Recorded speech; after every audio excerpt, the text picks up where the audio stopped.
So, welcome to Conversations with Tenzin. I'm doing this podcast because I meet a lot of wonderful, interesting people on campus and in my life. So, I don't want to forget the people and especially their stories. So, today on this episode, I have my good friend Salvador, who we also call Chavo, and he's from Mexico. He's an urban planner, and I would like to welcome you, Chavo. Thank you so much, my friend Tenzin, and for choosing this great location at MIT next to the chapel, which is really interesting building. But above all, I think your idea of doing this podcast from each spur will help us have a long-lasting memory. Thank you so much for dedicating this time to us. Thank you so much for taking time and agreeing to do this. So I'm going to start by asking, I want to know your story so far. What has been your journey like till here, and who is Salvador? Well, Salvador, Chavo, as my friends like you Yes. and all my sports family call me. Well, I'm an urban planner, as you know, 50 years old. I turned 50 here. Mm-hmm. I was so happy to celebrate that important date in anybody's life, Mm-hmm. 50 years with you. We had a great We had celebration. a great celebration. I think it's the Yes. uh, Highlight of the program. yeah, and, Unofficial. and it was a great party. Yes. Yeah. Yeah, but I come to MIT this year to meet you with, let's say, with a long history of working in urban planning. But that's not the important thing. The important thing I would say is being able to be here in this journey that Mm-hmm. is now making our paths cross. But like I studied urban planning in Mexico. I think so because ever since I was a kid, I liked maps. I told you that I like geography, cartography. In fact, for my birthday party, Yes. you and many others gave me maps as a gift. Thank you so much. When I was a kid, I really could spend long hours just looking at maps, following a river, following a coastline, following a road, just for the pleasure of imagining the landscape, the geographical features. So I think that was like the starting point to planning. But eventually, when I was 18, 20, 19, 20, I worked for an environmental NGO in my hometown Mm-hmm. state, Querétaro in Mexico. My um, music teacher from elementary school had she one day she didn't show up at school. I was in third grade. The principal told us that she had gone nuts and decided to go live off the grid in this mountainous setting Oh, wow. upstate. And at that moment, I didn't understand what living off grid meant. Mm-hmm. But years later, when I turned 19, 20, I decided to look for her. So I did. I worked at her NGO, and I was very happy for those years, like living in this rural setting and working for the, let's say, for the planet. Okay. But then I realized that sewage was still thrown into a river, bad roads were still built, houses were still destroying the forest. So I realized I needed some technique. And that's how I found planning. And ever since I went to university and graduated in the year 2000, I have dedicated my life to planning. But the planner I was one, and I think the planner I am Mm-hmm. after this year is another. Is maybe Another perhaps it's a different planner. it's another interesting story. Yes, yes, yes. But yeah, I think it's amazing how you have put all of this perspective. I mean, you started, you, I think your teacher inspired you to be a planner in some way or the other, and also to connect yourself with nature and environment. Because I know that you are very close to the environment, and something that I have always heard you talk about now. I didn't hear you talk about this before, but now you talk more about indigenous. So I think that change I've seen in you. So if you can talk a little bit about your why you got more into indigenous wisdom. Yeah, I mean that's surprised to have found this interesting topic at MIT Hmm. because I come from a country that is highly indigenous. Hmm. We have around 60, 70 indigenous groups in my country, Hmm. but I have worked very little with them, and there's very little knowledge Hmm. about what they do besides the folkloric stuff like their dancings or their handicrafts.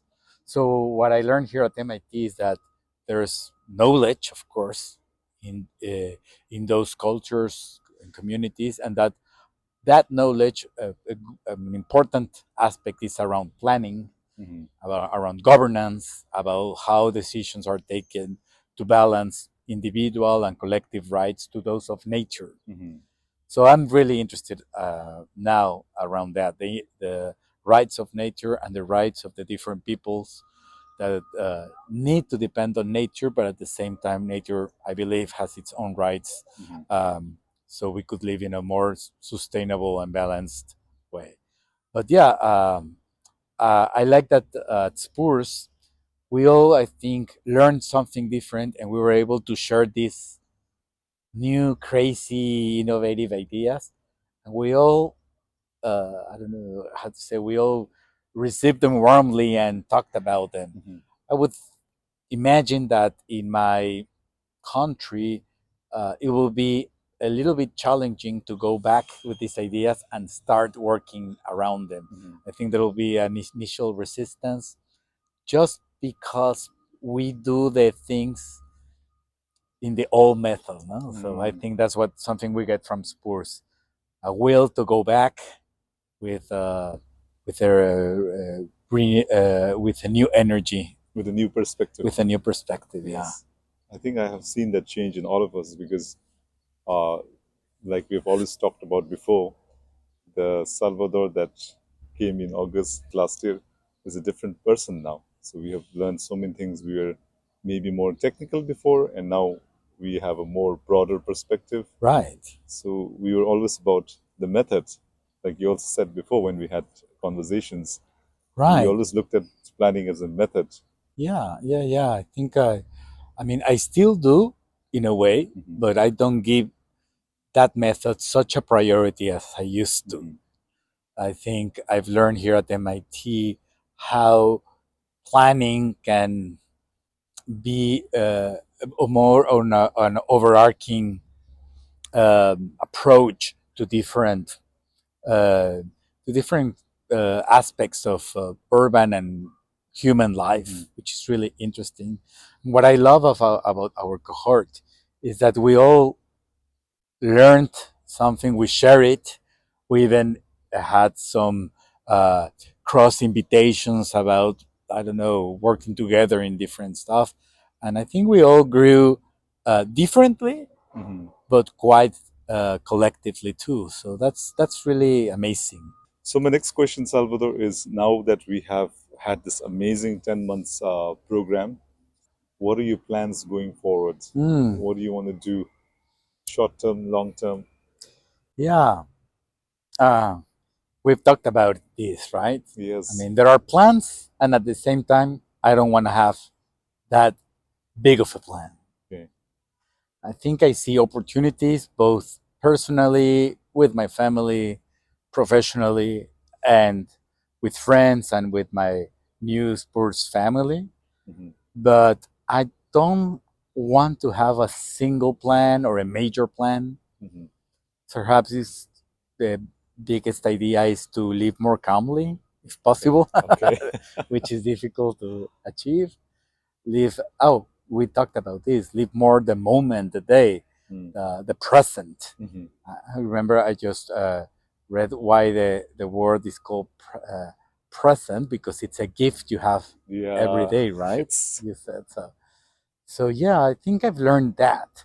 When I arrived here, I wanted to become like a leader or save the world. a savior or a well-known, respected planner, and I've learned that that's not necessary in Mm. order to bring or deliver change or just to be happy doing the things you need to.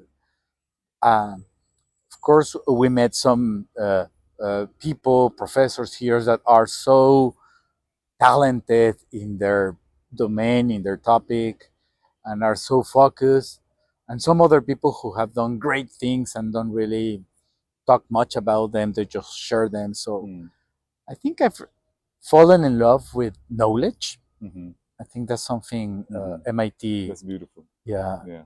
teaches us, right? Yes. Uh, but also the idea that knowledge has so many springs, right? It's not only a book, it's not only a seminar, it's not only a conference, it's also a conversation, it's also a trip, it's also Yes. remaining silent. It's so many things. So what I love from this year is that I have expanded my uh, interest and how and I've given to knowledge, but knowledge in a very broad perspective, uh, a different meaning.